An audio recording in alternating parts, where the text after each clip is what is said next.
Nik uste uda nahiko ondo jundala, ez? Kasi mundu guztien zehar ibiliga arte hartzen, bai ibiliga Txinan, Kazakistanen, ibiliga Europatik baita. Nik uste emaitza onak lortu ditutela eta helburu nagusie lortu deula, ezala munduko kopadan barru niotea. Eta hombre, pixkat zapore gazigozo batekin ator, ez? Scratchen laugarren postu bat lortu nun, nire sentsazioak da oso onak ziela eta uste nun momentu hortan, hirugarren kolokatuta nijon azkeneko bueltan, kurba hasieran pixkat gorak hain behar izan nun aurkari aurreatzeko eta normalen pasatzez dana pasatu zitzaiten, ez dala azpitik tarte txiki bat aurkitu zuen portugesak kasu honetan eta aurreatu intziten da azkenen laugarren bukatu nun, ez?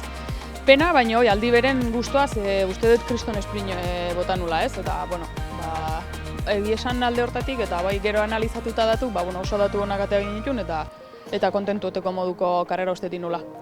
Eta gero Omniunen parte hartu nun, Omniune da proba olimpikoa, eta Omniune osatzen ditu 4 proba, ez? Lehenengo proban eroriko bat izan nun, helmugatik oso gertu, eta ezin izan nun postuen bat lortu, ez?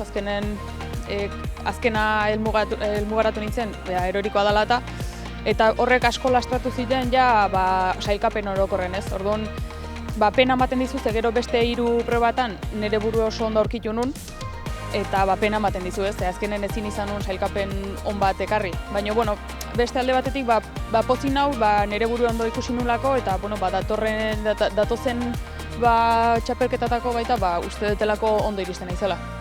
Bihar jungo gea Bielorrusia aldea, konpetituko dugu aste bukaeran, handik jungo gea Eskozia, Glasgowea.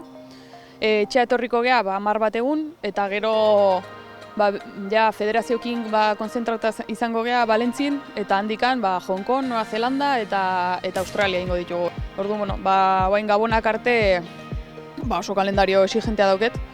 Eta, nik uste dut, gogotxu nago, ez? Nire burua ondo ikusten dut, eta, badauket esperantza, beti suerte txarrak ibarrek, noiz baite bertokatzen zaigun, ez? Dana aldeko izatea. Nik konstiente naiz, ez? Olimpiadak sailkatzea zaie daula. Azkenen, hoi da helburu nagusia, ez? Eta horri behidagare egun santo guztin. Gezurra esango nizuke ez eskoa esaten bat dizut.